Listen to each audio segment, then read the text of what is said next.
Bharatiya Janata party 2023 का विधानसभा प्रचंड बहुमत से जीती।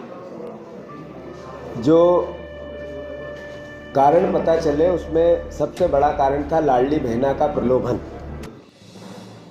डाकुओं ने आदिवासियों पर गोली चलाई, रावत जी का नाम बताया, बंटी रावत। लोगों ने पकड़ लिया, पुलिस ने नहीं पकड़ा। पुलिस तो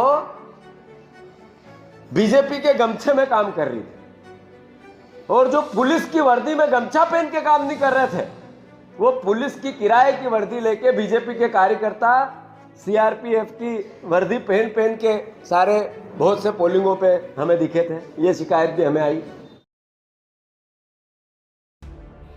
विजयपुर विधानसभा उपचुनाव में नवनिर्वाचित विधायक मुकेश मल्होत्रा के अभिनंदन समारोह के दौरान कांग्रेस के प्रदेश अध्यक्ष जीतू पटवारी ने पत्रकार वार्ता में बीजेपी पर तीखा हमला बोला है। जीतू पटवारी ने अपने संबोधन में बीजेपी पर जनता को गुमराह करने का आरोप लगाया है।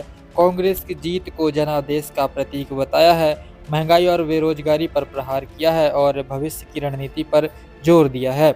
वहीं जीतू पटवारी के इस वार्ता से कांग्रेस के कार्यकर्ताओं में जोश देखा गया। विजयपुर की जीत को कांग्रेस ने बड़े बदलाव की शुरुआत बताया है। हमारे मीडिया के सभी सम्मानित साथीगण, आदरणीय मुकेश नायक जी, आदरणीय पीसी शर्मा जी, आदरणीय राजीव सिंह जी, आदरणीय नीटू सिकरवार जी, हमारे धनोपिया जी, शैलेंद्र पटेल साहब, अभय दुबे जी, हमारे सभी परिवार के लोग, जिला अध्यक्ष जी से लेके एनएसयूआई के अध्यक्ष जी, आज एक सुखद और ऐतिहासिक दिन है। भारतीय जनता पार्टी 2023 का विधानसभा प्रचंड बहुमत से जीती। जो कारण पता चले उसमें सबसे बड़ा कारण था लाडली बहना का प्रलोभन। जो 3000 का वादा किया था, किसानों को 3100 और 2700 के दाम की बात कही थी, उसके कारण भारतीय जनता पार्टी को भारी बहुमत प्रदेश की जनता ने दिया। शिवराज जी के झूठे वादों को लोगों ने एक तरह से प्रतिसाद दिया। इसका असर ये हुआ कि भारतीय जनता पार्टी का जो लोकसभा का कैंपेनिंग चालू हुआ, अब की बार 400 पार, उसको लेकर भी मध्य प्रदेश की जनता में एक तरह से गहरी पेड़ बनाई और भारतीय जनता पार्टी के समर्थन में लोकसभा में जनता ने प्रतिसाद दिया मध्य प्रदेश के अंतर्गत। इस बीच में भारतीय जनता पार्टी के इस आतंक से डरे हुए कांग्रेस के लोग, जो पूर्व विधायक थे, उन्होंने भी, कई परिवार के लोगों ने भारतीय जनता पार्टी का दामन थामा। देश में पहली बार ऐसा हुआ कि पूरी सरकार, पूरे अधिकारी, कलेक्टर, कमिश्नर, पुलिस, खनिज अधिकारी, परिवहन अधिकारी सिर्फ एक काम में लगे कि किसके किसके कांग्रेस के नेता के क्या क्या लूप होल है, उनको भारतीय जनता पार्टी ज्वाइन कराना, उसके कागज निकालो, उस पर कार्रवाई करो और भारतीय जनता पार्टी के नेताओं को दो। तो रोज वो 2, 3, 4 लोगों का बीजेपी में पदार्पण करा रहे थे। ऐसे में ही रामनिवास रावत जी भी अपनी कॉलेज की लीज हो, भाइयों को आईटीओ में ले जाने की बात हो, पेट्रोल पंप की शुरुआत करने की बात हो, मार्केट एक उन्होंने बना रखा था वहाँ, उस मार्केट का अवैध मार्केट था असल में, वो है अभी, उसको भी बचाने की बात हो, या कई कारण हो, आई डोंट नो, पर ऐसे कई कारण से रामनिवास जी ने भी मंत्री पद को आत्मसात किया और अपनी सब प्रॉपर्टी बचाई। ये सब घटनाक्रम प्रदेश की जनता और यहाँ के परिवार के लोग बहुत गहराई से देख रहे थे। हम अपनी प्रयास कर रहे थे लगातार बीजेपी का चेहरा बेनकाब करने पर। एक तरह से इतना धुन था, मीडिया का भी जो रोल था, वो भी बीजेपी का जो समर चल रहा था, इस पूरे वैभव, एक तरह से उस वैभव का सहयोग करता हुआ दिखा, हमारी और लोकतंत्र की, संविधान की पीड़ा को दिखाता हुआ नहीं दिखा।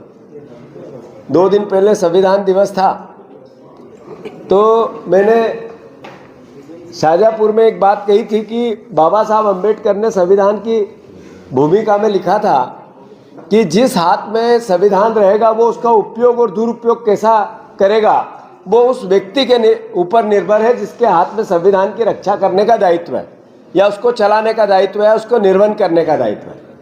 तो नरेंद्र मोदी जी के हाथ में जब से संविधान आया, तो ऐसे रामनिवास जी जैसे 600 विधायक और सांसद, पूर्व विधायक और पूर्व सांसद इसी तरीके से दल बदल हुए। 50-50 करोड़ में विधायक बिकते हैं, ये चलन बन गया। तो एक तरह से लोकतंत्र को किस तरीके से घात लगाया संविधान के माध्यम से, संविधान की अवहेलनाएं करते हुए। भारतीय जनता पार्टी, नरेंद्र मोदी, शिवराज सिंह जी चौहान, अभी के बीजेपी के वीडी शर्मा जी, मोहन यादव जी, इसको गहराई से मध्य प्रदेश के परिवार के लोग देख रहे थे। पहला उपचुनाव हुआ अमरवाड़ा का। अमरवाड़ा की जनता ने, वहीं दल बदल की स्थिति थी, 3000 वोट से टेबल पे लूटा हुआ चुनाव था, नहीं तो कांग्रेस की जीत थी। उसके बाद आए 2 उपचुनाव। बुधनी का एक उपचुनाव में प्रदेशवासियों को आप सबके माध्यम से कहना चाहता हूं कि 1,46,000 वोट से लोकसभा में हम हारे थे। 1,46,000 मतलब लगभग 1,32,000 वोट कवर हुए। 1 लाख वोट कवर नहीं हुए, 1,32,000 लोगों ने अपने मत को बदला। कहाँ? जब 20 साल का मुख्यमंत्री था।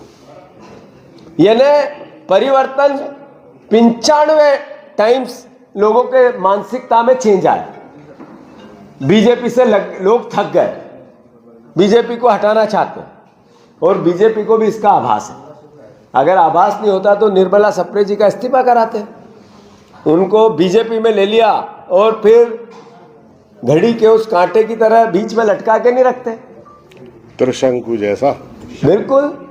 तो मैं फिर से मोहन यादव जी से आग्रह करता हूं, उनसे निवेदन करता हूं और उनको चुनौती देता हूं कि निर्मला सप्रे का इस्तीफा कराओ, रोक के क्यों रखे हो? हमने विधानसभा में उनकी सदस्यता निरस्त करने के लिए कांग्रेस ने आवेदन दे रखा है। जिस तरीके से मल्होत्रा जी ने कांग्रेस पार्टी के सिंबल पर मेहनत करके चुनाव लड़ा, हमारे सब साथियों ने एकजुटता से चुनाव को जिस तरीके से विखंड होने से बचाया, लोकतंत्र को जिंदा रखने के लिए अपनी यातनाएं सही, मैं उनको ढेर सारी शुभकामनाएं देता हूं, धन्यवाद देता हूं, साधुवाद देता हूं। और इतिहास में उनका नाम एक तरह से आज ज्योतिबा फुले जी की पवित्र दिन के दिन हम सब यहाँ एकत्रित थे। क्या था ज्योतिबा फुले का मूल संदेश देश और दुनिया के लिए? कि सामाजिक समानता है। हमने सामान्य सीट से आदिवासी को कांग्रेस पार्टी ने टिकट दिया, राहुल गांधी जी ने दिया, खड़गे जी ने दिया, और जनता ने उसको प्रतिसाद दिया वोट के रूप में। मैं बधाई देता हूँ, ढेर सारी शुभकामनाएं देता हूँ। अपने किसानों के 3,000 रुपये 3100 के धान खा रहे हो आप 2700 रुपये दाम के किसानों को छल रहे हो, उनको उनके साथ भ्रमजाल कर रहे हो। इसलिए कि आपने 3,000 बहनों के नहीं दे पा रहे हो, इसलिए कि कर्ज से करप्शन कर रहे हो, इसलिए कि मध्य प्रदेश के लोग भारतीय जनता पार्टी से थक चुके हैं। 6,000 किसानों के बच्चों के सोयाबीन के दाम नहीं दे पा रहे हो। आपने झूठ बोल के विधानसभा में वोट लिया, भ्रमजाल फैला के लोकसभा में लिया, और अब प्रतिसाद आपके सामने है।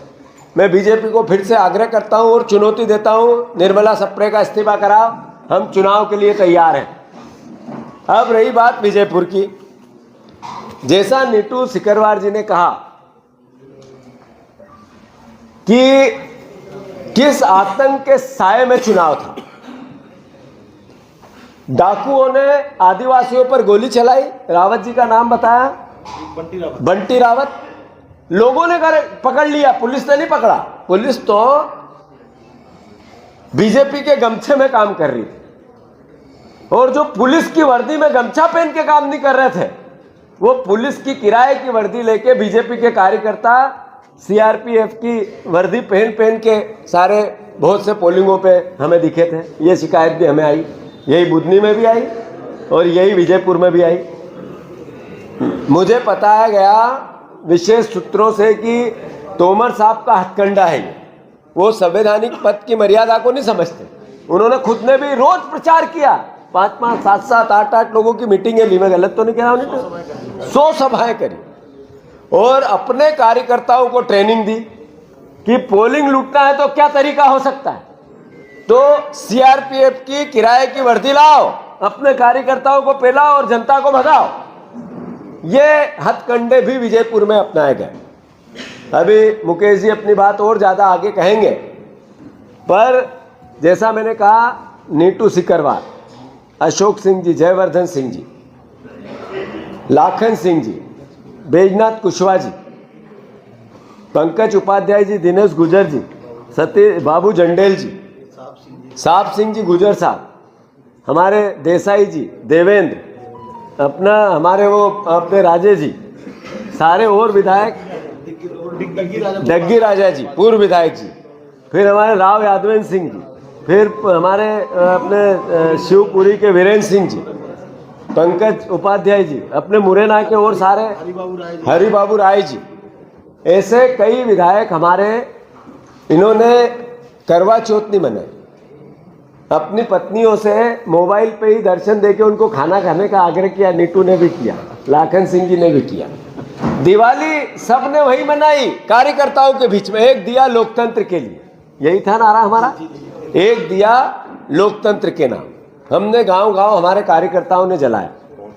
कई हमारे ब्लॉक अध्यक्ष, कई जिला अध्यक्ष, कई हमारे पूर्व विधायक, पूर्व सांसद, हमारे सारे पदाधिकारी अपनी जगह डटे रहे, अपनी बात कहते रहे, यातना सहते रहे, जेल जाते रहे, पुलिस के डंडे खाते रहे। नीटू और ये सब भी, अपने जंडेल साहब, नीटू और जो हमारे जिला अध्यक्ष जी हैं अतुल चौहान जी, ये सारे जेल गए। जेल क्यों गए, कारण नहीं है। एक सामान्य व्यक्ति भी विधायक बन सकता है, नेता का पुत्र या नेता का बेटा ही विधायक बने या बहुत बड़ा व्यक्ति ही विधायक बने, ये जरूरी नहीं। मैंने जब नीटू ने मुझे पहली बार कहा कि मुकेश मल्होत्रा अपने अच्छे कैंडिडेट हो सकते हैं, इन पर गंभीरता से सर्वे कराएं, तो जब इनसे इनकी बात हमने विधानसभा में पहुंचाई अपने अपने तरीके से, और जब निकल के आए कि नीटू जी सही कह रहे हैं, तो मैंने मुकेश को बुलाया और सबसे पहले राजनीतिक परिस्थिति पर बात की। फिर अंत में मैंने कई 1 घंटे की चर्चा के बाद आर्थिक स्थिति की बात की कि पैसे कितने खर्च करोगे। तो मुकेश ने क्या बोला, जरा बताओ, जो बोला सच बताओ। मैंने बोला था मेरे पास पैसा नहीं है, तो पिछले बार निर्दलीय चुनाव लड़ा था तो उस समय टूट गया था बिल्कुल, तो मात्र मेरे पास तो पैसा 1.5 लाख रुपये है, कुछ भी नहीं है। नहीं, पर ये 1.5 लाख तो अभी बोला, मुझे तो 36,000 का बोला था। बात ये है कि कार्यकर्ताओं ने पैसा खर्च किया, जनता ने पैसा दिया, वोट भी दिए और 1 रुपया भी दिया, नोट भी दिया। और फिर मुकेश मल्होत्रा चुनाव लड़के जीत के आए, धनोपिया जी, इनका जिक्र नहीं करेंगे तो मैं समझता हूँ कि अधूरा रह जाएगा।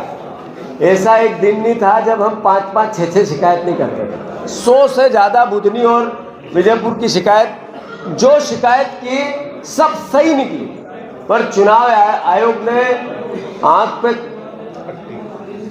न्यायपालिका ने पट्टी हटा दी, पर चुनाव आयोग ने आंख बीच ली, पट्टी लगा ली और कान सुन कर लिए, डिब्बी लगा ली, बोले ही नहीं। बीजेपी के कार्यकर्ता जैसा चुनाव आयोग था।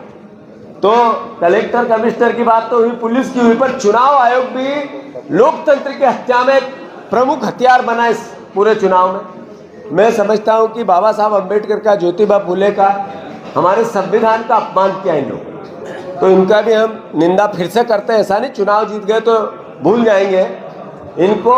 जब तक ये प्रशासनिक लोग अपने दायित्व का निर्वाह नहीं करेंगे, तब तक लोकतंत्र के हम ताकत नहीं बन सकते। राहुल गांधी जी हर बार कहते हैं लोकतंत्र का और संविधान की रक्षा हर कांग्रेसी का दायित्व है।